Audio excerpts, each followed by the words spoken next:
Another Tasmania Talks podcast. Go to tasmaniatalks.com.au for anything you've missed. I honestly can't believe I'm about to have this conversation, to be perfectly frank with you. It's one of those issues that should well and truly have been resolved by now, and you can only argue the fact that it's not resolved by now indicates that the proponents, not the proponents, the people who are meant to be facilitating it are not keen on it. They don't want it to happen. They're being shoved, pushed, screaming and kicking into a corner they don't want to be in. So when you don't approve, fundamentally don't approve of something that the people are demanding, you, as a politician, as a policy maker, you go slow.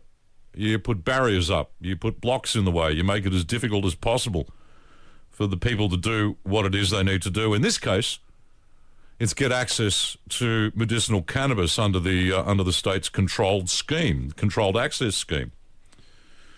One of the first people I met when I arrived in Tassie in a professional sense was a woman by the name of Lyn Cleaver. And Lyn has a son, or had a son at the time, or she still does actually, has a son. He used to be 24, he's now 26.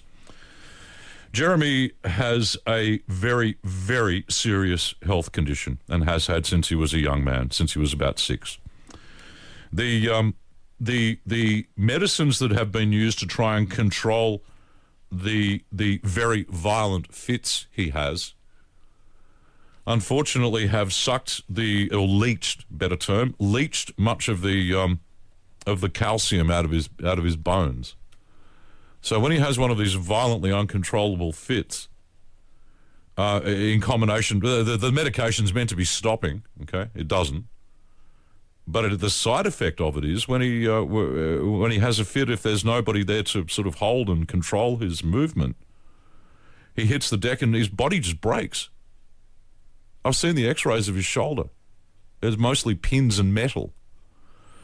So over time and realising that the currently available medications, the side effects, even if they do work, which they often don't, the side effects are so appalling that Lyn has been using cannabis medicinally with Jeremy for some time. Jeremy's now 26. So the government's brought in the controlled access scheme, and you will have heard reports from a few weeks ago that of the 3 people who've applied for it so far, 2 have been granted. The one that was knocked back is Jeremy. The claim from the minister was, Michael Ferguson, that there was more information required, more clinical information. How much more clinical information do you need is the question. Lyn Cleaver's on the line now. Lyn, hi, how are you? I can't believe we're doing this. Good morning, Brian. How are you? Look, I'm okay. How are you going? How's Jeremy, more to the point? Is he okay? He's doing okay. We're doing the best we can under the circumstances. Okay. This is such a long and complicated and convoluted story, Lyn. There's no possible way we're going to have time to do it in detail on the radio here. But are you still the one of the 3 applicants who've not been granted access, or Jeremy not been granted access under the controlled scheme? To my knowledge, and that comes from the Office of Drug Control, is that Jeremy's application is pending, awaiting further information from his neurologist.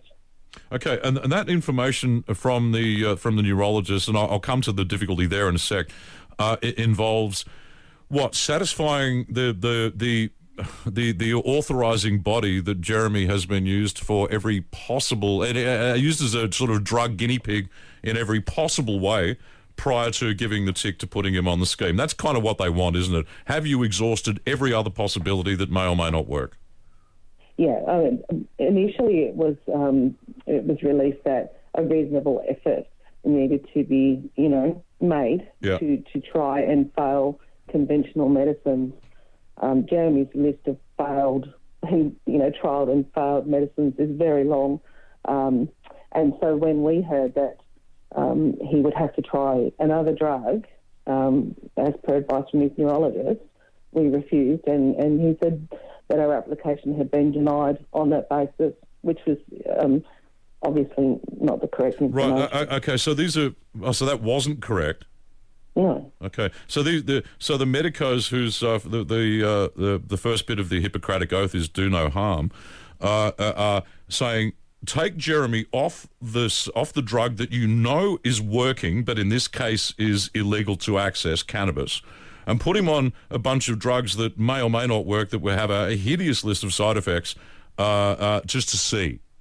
That's what they're just to see, just to satisfy what the bureaucracy and the medicos that you've thoroughly experimented on your child. Yeah. Okay. Yeah. And it's been the case since he was 6 years old. There's been no guarantees that any of the drugs that he was prescribed would be effective or safe. Never once a guarantee of that. So why they, expect us now to go and try more? Understand. Okay. Now, you had an appointment with a neurologist lined up, and that didn't happen. What happened?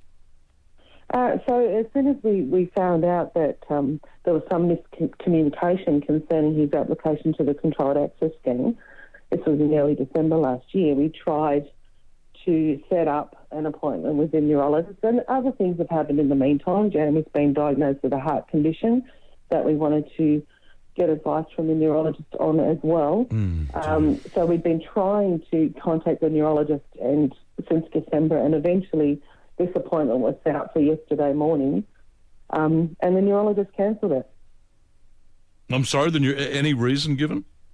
No, just that he didn't want to care for Jeremy over Skype anymore, and he doesn't visit the state. His funding was cut, so Jeremy's without a neurologist. His application to a legal medicine is dead in the water, and he's been let down on every level. So the application to get Jeremy access under the controlled cannabis scheme has now it just evaporated into nothing. Where are you now? Back at the beginning? Well, he's the prescriber, and the only person we can speak to is the prescriber, and he's not Jeremy's neurologist anymore. So we have to wait now months, potentially 6 to 12 months, to get an appointment with a flying neurologist at the General. Okay, Lyn, I am massively pressed for time now. I'm hearing you. Yep. I will make some phone calls this afternoon. Thank you. Okay, Lyn Cleaver, this just...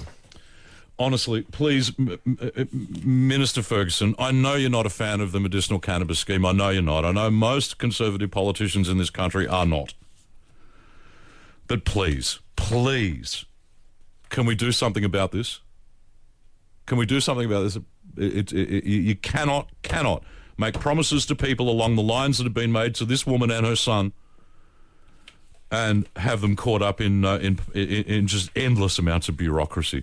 Because the alternative is using the substance illegally anyway.